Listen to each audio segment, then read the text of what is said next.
ఎవరైనా కొత్తగా మదర్ అయ్యుండి ఈ వీడియో కనుక చూస్తున్నట్టయితే మీ జర్నీ ఇలా అవ్వకూడదు, చాలా హ్యాపీగా సాఫీగా సాగిపోవాలి అని నేను చాలా మనస్ఫూర్తిగా అయితే కోరుకుంటున్నాను. Hello all, welcome to special mom stories. నేను ఈ వీడియోలో మా వాడి ప్రాబ్లం ఏంటి, మేము ఎప్పుడు డయాగ్నోస్ చేసాము, దానికి ఎలాంటి ట్రీట్మెంట్ తీసుకున్నాము అనే విషయాన్ని మీతో ఈరోజు షేర్ చేసుకోవాలి అనుకుంటున్నాను. మా బాబు పుట్టినరోజు మా లైఫ్లో చాలా అందమైన రోజుగా మారాల్సింది, కానీ మా లైఫ్ చాలా పూర్తిగా మార్చేసిన రోజుగా అయితే మారిపోయిందనమాట. మా బాబు పుట్టిన వెంటనే ఏడవలేదు. సో డాక్టర్స్ అయితే ఇమీడియట్గా ట్రీట్మెంట్ అయితే స్టార్ట్ చేశారు. కానీ అది ఇంత పెద్దగా అవుతుందని మాత్రం మాకు ఆ రోజు తెలీదు. ఎందుకు అని అంటే ఓకే, ట్రీట్మెంట్ స్టార్ట్ చేశారు, నార్మల్గా అయిపోతాడు అని చెప్పి అనుకున్నాము. మదర్గా అవ్వడం అంటేనే చాలా రెస్పాన్సిబిలిటీస్ ఉంటాయి, చాలా చేంజెస్ ఉంటాయి, చాలా డిఫరెన్సెస్ ఉంటాయి.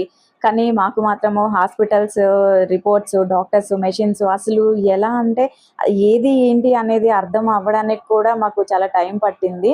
సో ఇదంతా ఒకవైపు అయితే, ఇంకొక వైపు ఓకే వాడు నార్మల్ అయిపోయి మాకు చాలా హ్యాపీగా ఇంటికి వచ్చేసి అంత నార్మల్గా ఉంటే బాగుండు అని చెప్పి అనుకున్నదే ఎక్కువ అనమాట. పుట్టిన వెంటనే ట్రీట్మెంట్ స్టార్ట్ అయింది కాబట్టి వాడిని డెలివరీ అయిన వెంటనే ఇంకొక హాస్పిటల్కి అయితే పంపించారు. అక్కడ నుంచి ఇంకొక హాస్పిటల్కి పంపించారు. ఈలోపు నేను డిశ్చార్జ్ అయిపోయి ఇంటికి కూడా వచ్చేసాను. ఎవరికైనా ఒక మదర్గా ఫస్ట్ టచ్ అప్పుడు ఆ థియేటర్లో పుట్టిన వెంటనే ఉంటుంది. బట్ నాకు మాత్రము ఒక 1 వీక్ తర్వాతనే వచ్చిందనమాట. ఎందుకు అని అంటే ఆ 1 వీక్ కూడా వాడు హాస్పిటల్లోనే ఉన్నాడు, నేను ఇంటి దగ్గరే ఉన్నాను.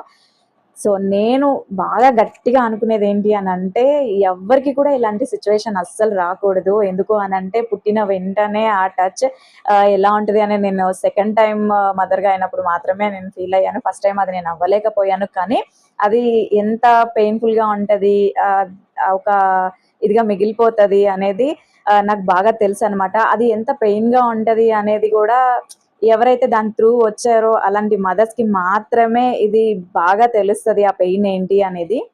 ఒక మదరు బేబీ పుట్టిన వెంటనే గుండెలకి హత్తుకో ఉంటుంది అని చెప్పి అందరూ అనుకుంటారు. కానీ నా స్టోరీ మాత్రం అలా. నేను మా వాడిని ఫస్ట్ టైం టచ్ చేసినప్పుడు అసలు నాకు హ్యాపీనెస్ కన్నా కూడా చాలా బాధనైతే ఇచ్చింది. ఎందుకనంటే వాడిని ఒక చిన్న బాక్స్లో పెట్టి వాడి చేతికి ఇంజెక్షన్స్ పెట్టేసి అన్నీ ఎలా అంటే అంత చిన్న పిల్లలకి కూడా అలాగా చెయ్యొచ్చా, అంత ఇది చేస్తారా అని చెప్పి చాలా బాధ అయితే వేసింది అనమాట. నేను అది అసలు మర్చిపోలేను.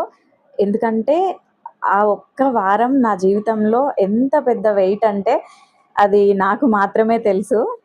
ఇంకో బాధ ఏంటి అని అంటే బ్రెస్ట్ ఫీడింగ్ కూడా వెంటనే స్టార్ట్ చేయలేకపోయాను.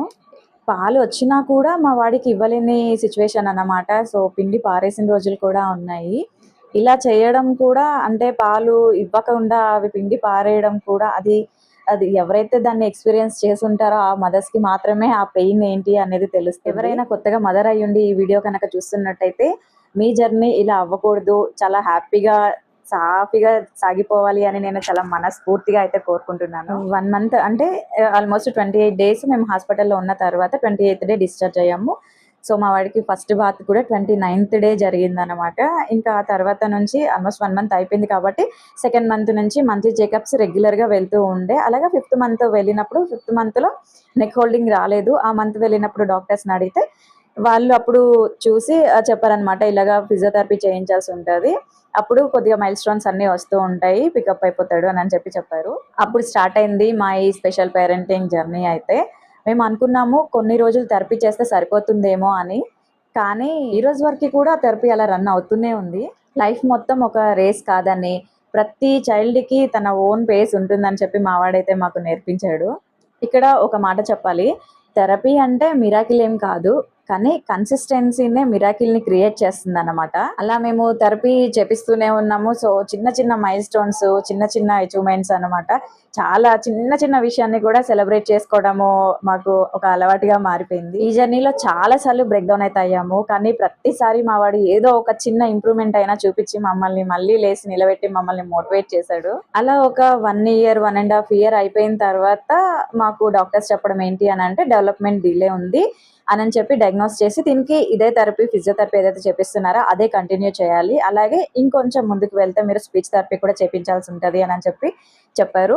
సో ప్రతి మైల్ స్టోన్ కూడా టైంకి అయితే రాలేదు, ప్రతిదీ డిలే అవుతూ వచ్చింది. బట్ ఖచ్చితంగా ఏవైతే మైల్ స్టోన్స్ ఉంటాయో అవి అలా థెరపీతోని కవర్ చేస్తూ లేట్ అయినా కానీ అవి వచ్చేలాగా చేసుకుంటూ అలా ముందుకైతే వస్తూ ఉన్నాము. ఎవరైనా స్పెషల్ పేరెంట్ అయిన వెంటనే మీ డ్రీమ్స్ అన్నీ అయిపోయాయి అని కాదు. మీ జర్నీ కొంచెం డిఫరెంట్‌గా ఉంది అని చెప్పడానికే నేను ఈ వీడియో చేశాను. ఎవరైనా స్పెషల్ పేరెంట్ కానీ, లేదా మీ పిల్లలకి ఏదైనా డయాగ్నోసిస్ అంటే ఏదన్నా చూసి లేదా డిఫరెంట్‌గా ఉంది అని ఎవరన్నా తెలుసుకొని బాధపడుతున్నట్టయితే ఇది గుర్తుపెట్టుకోండి. ఎందుకంటే మీ ఫీలింగ్స్ వాలిడ్ ఉంటాయి. మీ భయాలు వాలిడ్ ఉంటాయి.